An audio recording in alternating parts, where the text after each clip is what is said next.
नमः शिवाय प्रेमीजनों, कैसे हैं। आज हम श्री शिव महापुराण का तृतीय खंड रुद्र संहिता के सती खंड भाग लेके प्रस्तुत हैं, जिसमें आज हम ब्रह्मा जी पर शिव जी का कोप, ब्रह्मा की विरूपता का वर्णन, शिव सती का हिमालय गमन, शास्त्रों के मोक्षादि का वर्णन, सती की शंका, शिव जी का सती से वियोग, दक्ष का शिव से विरोध और दक्ष कथा के बारे में बात करेंगे। चलिए इसकी शुरुआत करते हैं। ओम नमः शिवाय। ब्रह्मा जी पर शिव जी का कोप। दक्ष ने सती को अपार दहेज देकर विदा किया। विष्णु जी ने शिव जी के यहाँ पहुंचकर प्रणाम करके कहा, हे प्रभु, आप जगत पिता हैं तथा सती जी जगत माता हुई। आप इनके साथ जगत का कल्याण कीजिए।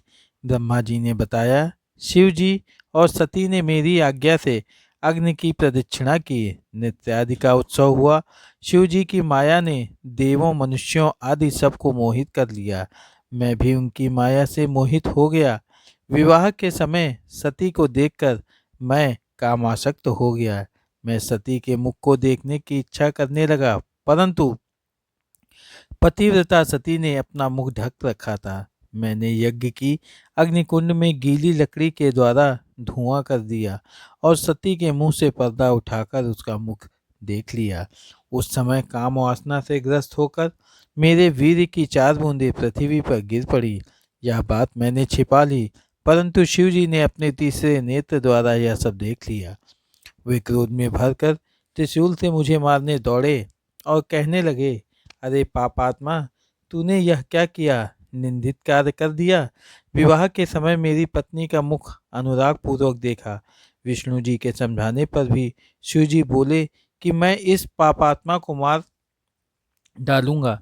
इसने सती को कामानद्न होकर क्यों देखा, इसका वीर भी स्खलित हो गया है। मैं इस अपराधी का वध करूंगा। शिव जी के ऐसे कहने पर सारे देवता कांप उठे। इसी समय विष्णु जी ने शिव जी की स्तुति की। श्री हरि कहने लगे, हे महेश्वर, हम तीनों देवता आपके ही रूप हैं ना। ब्रह्मा आपसे भिन्न है और ना मैं आपसे भिन्न हूँ। आप सब कुछ जानते हैं। आप शिव ही अनंत और सर्वरूप हैं। आप में नित्य दीर्घ आदि कोई भी विश्लेषण नहीं है। विष्णु जी के इस प्रकार समझाने पर शिव जी प्रसन्न हो गए और मुझे माफ कर दिया। ब्रह्मा की विरूपता का वर्णन। तो नारद जी कहते हैं, हे नारद, शिव जी के मुझे क्षमा कर देने से सभी देवता भगवान शंकर की स्तुति करने लगे।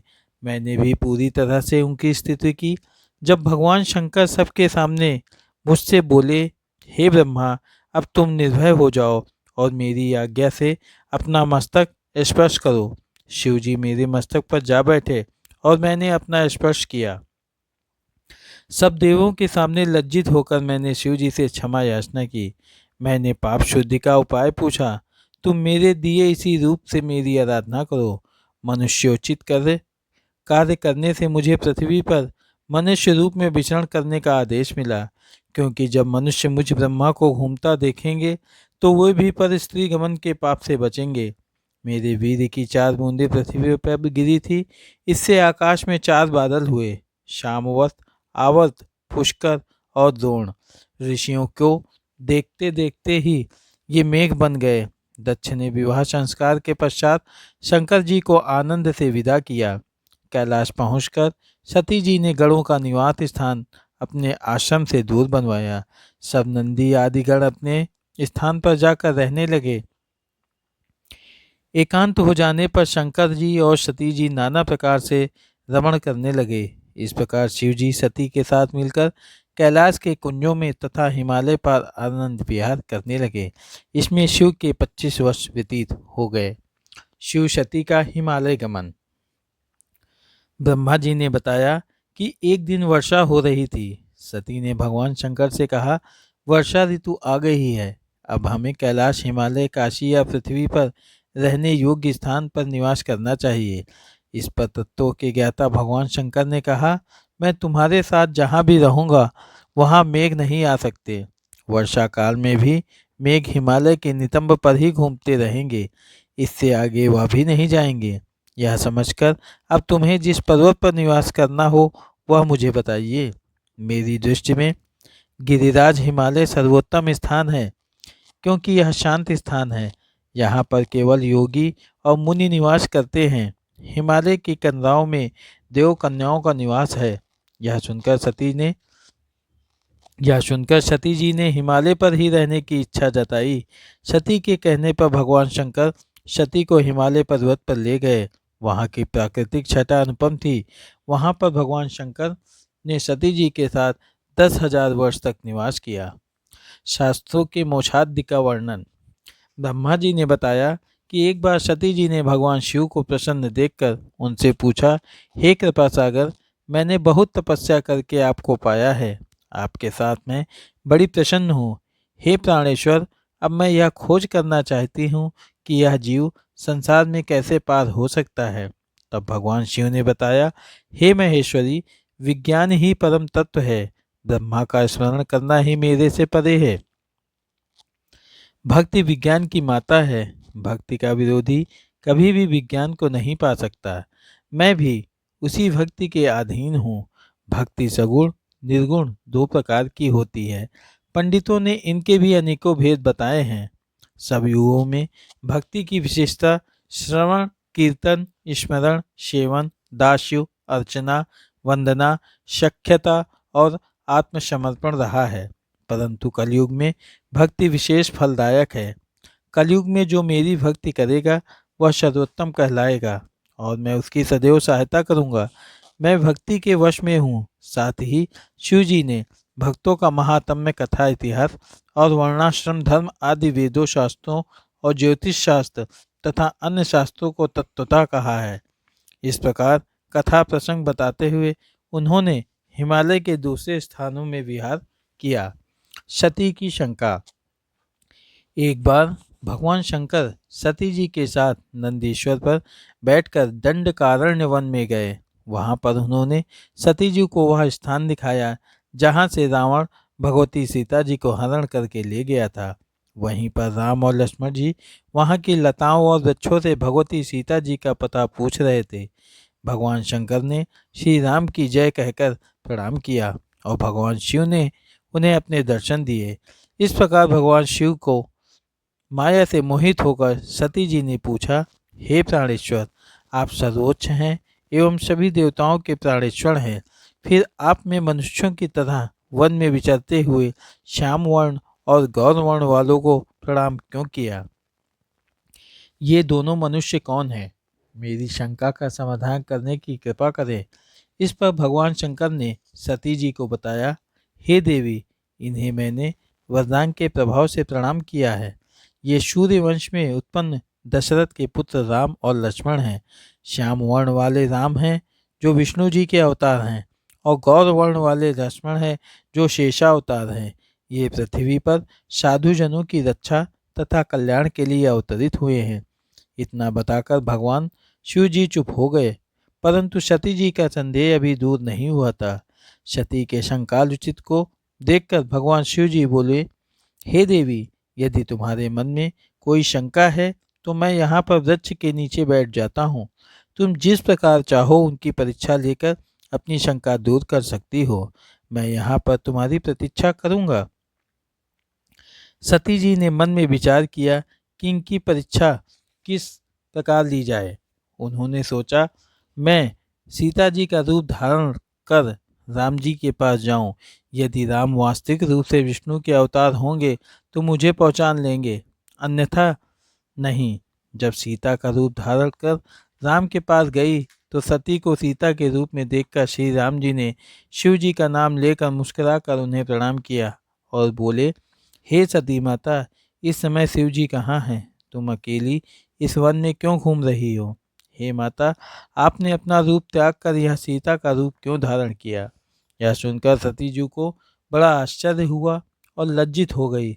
तब उन्होंने शिव जी के कहे वचनों का स्मरण किया और विष्णु जाकर श्री राम से बोली, हे राम, मैंने आज तुम्हारी प्रभुता देख ली, परंतु आप मुझे यह बताएं कि शिव जी ने आपको प्रणाम क्यों किया?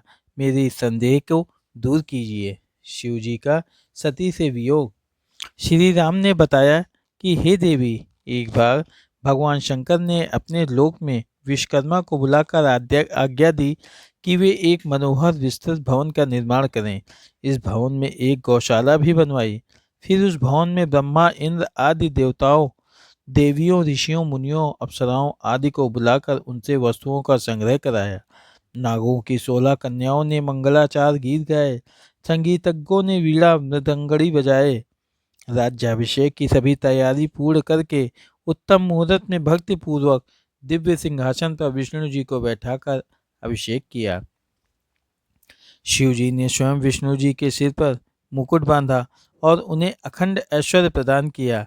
उन्हें सभी लोगों का कर्ता, भर्ता और संहर्ता बनाया। अपनी शक्तियों विष्णु जी को प्रदान की।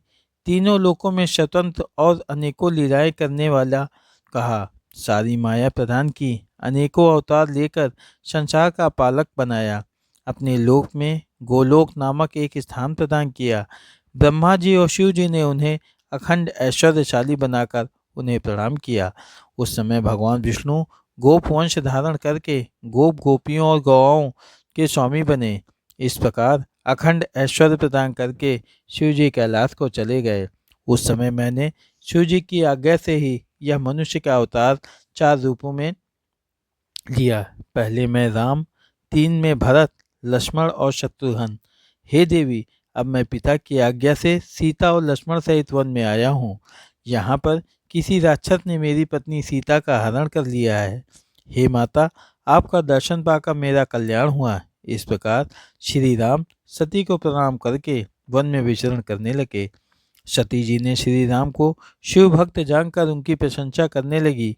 इसके बाद अपने किए पर पश्चाताप करती हुई शिव जी के पास लौट गई। शिव जी के पूछने पर सती जी ने अपना सिर झुका लिया और कहा कि मैंने कोई परीक्षा नहीं ली, परंतु त्रिकालदर्शी शिव जी ने सब कुछ जान लिया और दुखपूर्वक सती जी को अपने हृदय से त्याग दिया, परंतु अपने मुख से उनसे कुछ नहीं कहा।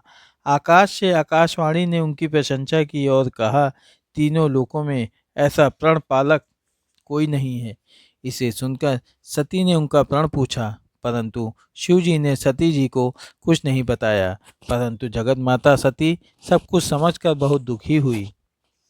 इसके बाद भगवान शिव जी कैलाश पर जाकर सन्निध समाधि हो गए। काफी समय पर शिव जी समाधि से जागे। उनके समाधि से जागने पर सती जी ने उन्हें प्रणाम किया। शिव जी ने आसन देकर आदर पूर्वक बैठाया। शिव जी ने बहुत सी कथाएं सुनाकर सती को विमुक्त किया। सती का मन पूर्व की भांति सुखी हो गया। इससे शिव जी को पूर्व प्रतिज्ञा भंग नहीं हुई। दक्ष का शिव से विरोध। पूर्व समय में प्रयाग में मुनियों ने एक महान यज्ञ का आयोजन किया। वहां पर ज्ञान शास्त्र की चर्चा हुई। उस यज्ञ में भगवान शिव जी भी अपने गणों सहित आए। उसी समय दक्ष प्रजापति भी वहां पर आए। सबने भक्ति पूर्वक उन्हें प्रणाम किया, परंतु शिव जी अपने आसन पर ही बैठे रहे। उन्होंने अपने आसन से उठकर उनका स्वागत नहीं किया। इसमें दक्ष क्रोध में भर गए। उन्होंने सभा के मध्य में खड़े होकर शिव जी को अपशब्द बोले। उन्होंने कहा, यह शिव पाखंडी, दुर्जन, पापी, ब्राह्मण, निंदक और सदैव स्त्री में आसक्त रहने वाला व्यक्ति है। हे देवताओं, ब्राह्मणों, मैं इसे श्राप देता हूँ। आज से यह देवताओं के साथ यज्ञ में भाग नहीं पाएगा। यह सुनते ही नंदीश्वर की आंखें क्रोध से लाल हो गई। उसने दक्ष को फटकार लगाई, हे दुष्ट बुद्धि, क्या तू शिव तत्व को नहीं जानता? अरे दुर्बुद्धि, इन भृगु आदि ऋषियों के मध्य में भगवान शंकर का तूने उपहास किया है। इसलिए मैं तुझे शिव जी के प्रभाव से श्राप देता हूँ कि तुम सब ब्राह्मण वेद का वास्तविक अर्थ न समझकर केवल वाद विवाद पर ही विश्वास करोगे। इस पर भगवान शिव जी ने नंदीश्वर को समझाते हुए कहा, तुम्हें क्रोध नहीं करना चाहिए। मैं वेदों ब्राह्मणों को श्राप नहीं देता हूँ। तुम सब समझ लो कि दक्ष का श्राप मुझे नहीं लगेगा। भगवान शिव नंदीश्वर को शांत करके अपने धाम कैलाश को चले गए। दक्ष भी ब्राह्मणों के साथ अपने निवास को प्रस्थान कर गए।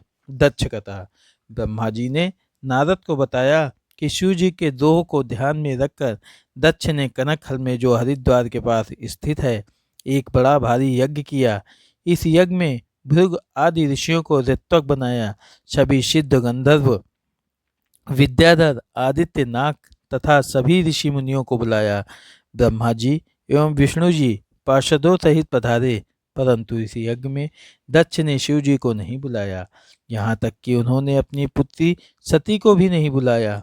यज्ञ के आरंभ के समय ऋषि दधीच ने पूछा कि इस यज्ञ में शंकर क्यों नहीं आए, तो दधीच की यह बात सुनकर मूर्ख दक्ष ने कहा, देवताओं के प्रमुख विष्णु जी आ ही गए हैं, फिर मुझे शिव की कोई आवश्यकता नहीं है। मैंने ब्रह्मा जी के कहने पर शिव जी को नहीं, उसे अपनी कन्या सती दे दी, वरना उस आकुलीन माता पिता से रहित भूत प्रेतों के स्वामी आत्माभिमानी मूर्ख ईशालु को कौन पूछता है।